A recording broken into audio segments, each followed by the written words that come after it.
तो आइए आज के वीडियो में हम बात करते हैं कलर सेंटर्स की। सॉलिड स्टेट के अंदर कलर सेंटर्स के बारे में पढ़ा जाता है। ये एक तरह का पॉइंट इफेक्ट है और ये क्या होता है इसके बारे में हम इस वीडियो लेक्चर में बात करने वाले हैं। मैं हूं डॉक्टर राकेश चौरे। तो आइए शुरू करते हैं अपना। तो कलर सेंटर क्या होते हैं?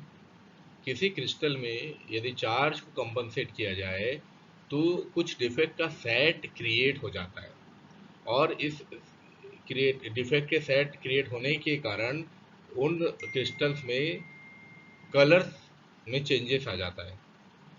तो ये जो डिफेक्ट होते हैं जो कि कलर चेंज करने के लिए रिस्पॉन्सिबल होते हैं, ये कलर सेंटर कहलाते हैं। ये एक तरह के पॉइंट डिफेक्ट होते हैं या पॉइंट डिफेक्ट क्लस्टर होते हैं जिनमें इलेक्ट्रॉन ट्रैप्ड रहते हैं, यानी इलेक्ट्रॉन फंसे हुए रहते हैं, या फिर इनमें होल होते हैं जो कि ट्रांसपेरेंट मटेरियल के बने होते हैं। ये जो सेंटर है ये तब बनते हैं जबकि कोई इलेक्ट्रॉनिक ग्राउंड स्टेट से, कोई अगर क्रिस्टल है उसमें इलेक्ट्रॉनिक ग्राउंड स्टेट से वो एक्साइटेड स्टेट में जाए जबकि उस पर कोई विजिबल लाइट पड़े। यानी जब भी क्रिस्टल विजिबल लाइट को एब्जॉर्प्शन करेगा तो ग्राउंड से एक्साइटेड स्टेट में जाएगा, तब इसमें कलर दिखाई देंगे। अब ग्राउंड से एक्साइटेड में जाएगा तो कलर कैसे दिखाई देंगे?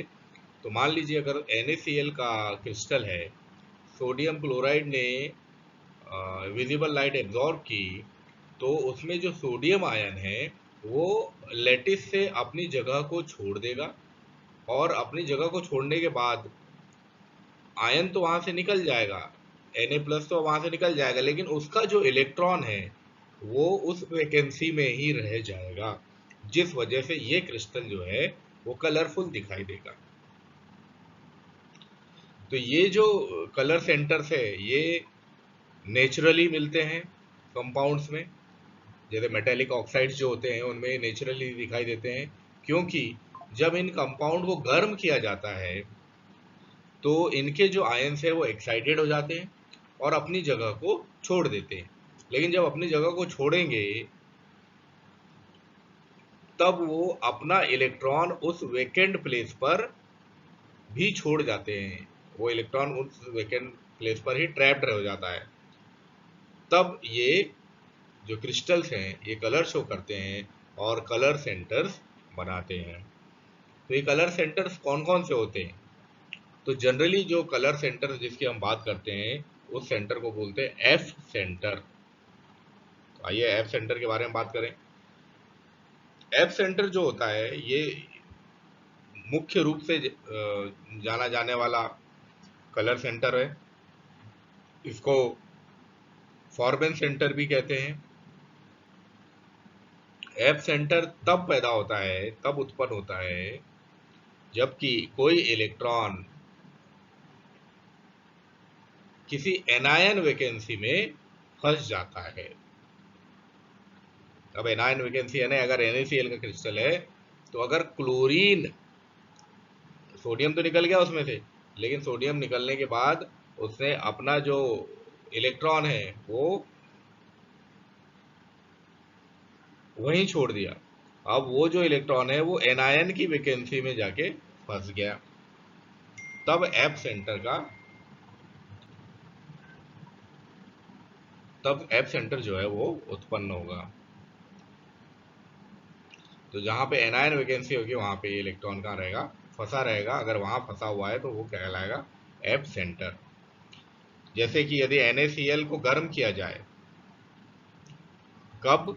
सोडियम वेपर की प्रेजेंस में।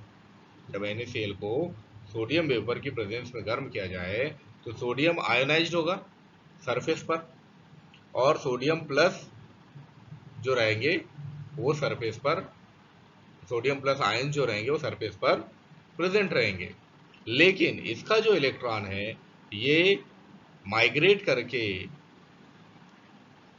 अंदर लैटिस में चला जाएगा, जहां पे कि ये एनायन की वैकेंसी में ट्रैप हो जाएगा, फंस जाएगा, जिस वजह से ये जो सॉलिड रहेगा NaCl का जो क्रिस्टल रहेगा ये ग्रीनिश येलो कलर का दिखाई देगा। और इसकी जो स्टोकियोमेट्री हो जाएगी वो नॉन स्टोकियोमेट्रिक हो जाएगा, क्योंकि रेशो जो रहेगा Na और Cl का, Na प्लस और Cl नेगेटिव का जो रेशो रहेगा वो अनइवन हो जाएगा। तो स्टोकियोमेट्री क्या हो जाएगी? नॉन स्टोकियोमेट्रिक हो जाएगा।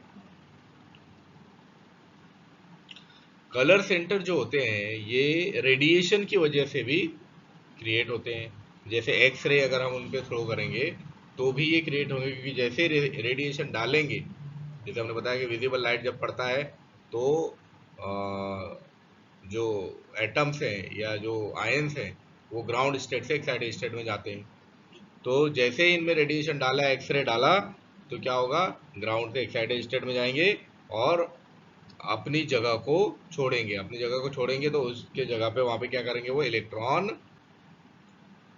वहीं छोड़ जाएंगे। अब जब इलेक्ट्रॉन वहीं छोड़ जाएंगे तो इलेक्ट्रॉन जो है एनायन वैकेंसी में फंस जाएगा, जिस वजह से कलर सेंटर दिखाई देंगे। और ये जो कलर सेंटर रहेगा ये एफ सेंटर कहलाएगा, क्योंकि इलेक्ट्रॉन कैसा है? अनपेयर्ड है।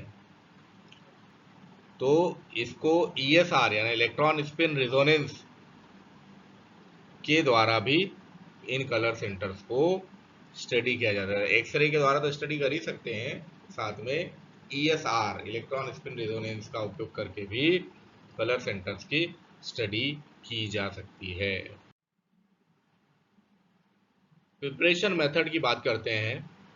एप सेंटर जो होते हैं एल्किल हैलाइड को, जब एल्कली मेटल यानी सोडियम मेटल मान लीजिए, और एल्किल हैलाइड यानी एल्कली हैलाइड का मतलब सोडियम क्लोराइड, एल्कली मेटल है उसके साथ हेलोजन जोड़ दिया, क्लोरीन जोड़ दिया। तो जब एल्कली हैलाइड को सोडियम मेटल की वेपर में हीट करते हैं तब एप सेंटर का फॉर्मेशन होता है। कैसे होगा? कि भाई NaCl को हम हीट कर रहे हैं सोडियम वेपर में, तो क्या होगा? जो लैटिस है उसकी स्टोकियोमेट्री चेंज हो जाएगी, वो नॉन स्टोकियोमेट्रिक हो जाएगा, और इस वजह से ये ग्रीनिश येलो कलर का दिखाई देगा। यानी क्या हो रहा है? वो सोडियम जिसकी वेपर में हीटेड कर रहे हैं, ये इसका जो सोडियम आयन है इसमें से इलेक्ट्रॉन निकलेगा, और वो इलेक्ट्रॉन निकल के जो लैटिस के अंदर वैकेंसी है, खासतौर से एनायन की जो वैकेंसी है, जो क्लोराइड आयन की वजह से वैकेंसी हुई है, उस वैकेंसी में इलेक्ट्रॉन जाके फंस जाएगा।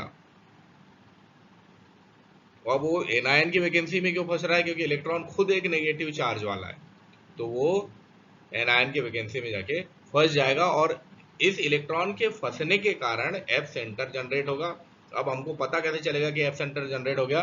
तो हमको कलर दिखाई देगा। NaCl का अगर सिंपल क्रिस्टल देखेंगे वो व्हाइट होता है, लेकिन जैसे ही उसको हीट करेंगे in the presence of sodium plus ion तो वो ग्रीनिश येलो कलर का दिखाई देगा। हम समझ जाएंगे एफ सेंटर क्रिएट हो चुका है।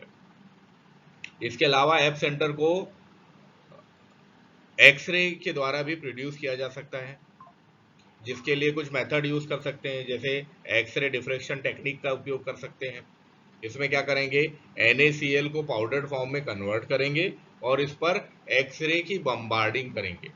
तो जैसे एक्सरे की बम्बार्डिंग करेंगे तो जो आयंस हैं वो ग्राउंड से एक्साइटेड स्टेट में जाएंगे, और जब वो ग्राउंड से एक्साइटेड स्टेट में जाएंगे तो वो अपने इलेक्ट्रॉन रिलीज करेंगे, और ये जो इलेक्ट्रॉन रहेंगे ये वापस कहाँ फंस जाएंगे? ये वापस जाके एनायन वैकेंसी में फंस जाएंगे और ये ग्रीनिश येलो कलर शो करेंगे। तो इस तरह से इस मेथड के द्वारा एप सेंटर को प्रिपेयर किया जा सकता है। अब इसके अलावा कुछ और कलर सेंटर्स होते हैं, जैसे H सेंटर और V सेंटर।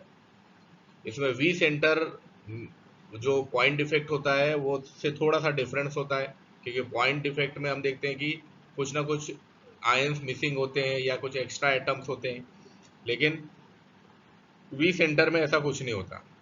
यहाँ क्या होता है कि अगर कोई होल है तो उस होल का जो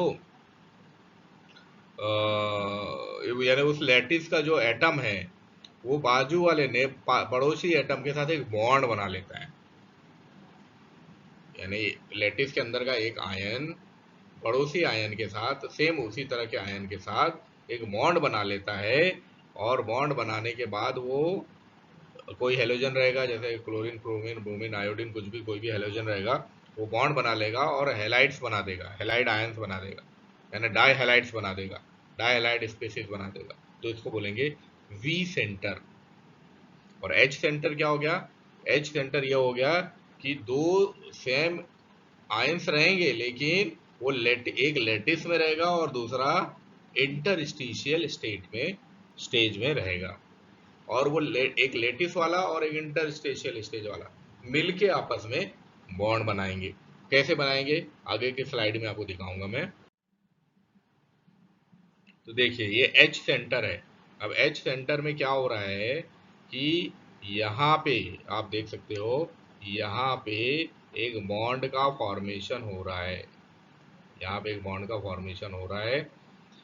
यहाँ पे कहीं से कहीं भी कोई भी जो है यानी ये जो एनायन है, ये लेटिस का एनायन है। ये वाला क्लोरीन जो है लेटिस का क्लोरीन है, और ये वाला जो क्लोराइड आयन है ये इंटरस्टिशियल स्टेज वाला है। तो ये इंटरस्टिशियल वाले ने इसके साथ मिलके, ये देख रहे होंगे आप, ये हल्का सा बॉन्ड दिखाई दे रहा है, एक बॉन्ड बना लिया है। इसको हम बोलेंगे एच सेंटर। तो वही थ्योरी यहाँ पे लिखी हुई है कि वी एच सेंटर में क्या होगा। अच्छा, वी सेंटर में क्या होगा? वी सेंटर में ये देखिए, ये है डायग्राम वी सेंटर के लिए।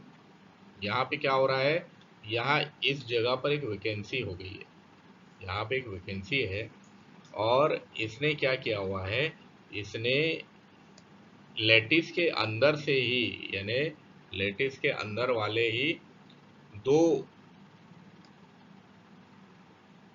दो क्लोराइड आयंस मिलके बॉन्ड बना रहे हैं, डाई हेलाइड्स बना रहे हैं। तो ये कहलाएगा वी सेंटर। तो वी सेंटर में लेटिस के अंदर काम हो रहा है, और एच सेंटर में लेटिस और इंटरस्टिशियल स्टेज वाले आयंस में बॉन्ड बन रहा है। तो इस तरह से बन के ये डाइमर बनाते हैं, डायलाइट्स बनाते हैं। तो ये एग्जाम्पल है एच और वी सेंटर का।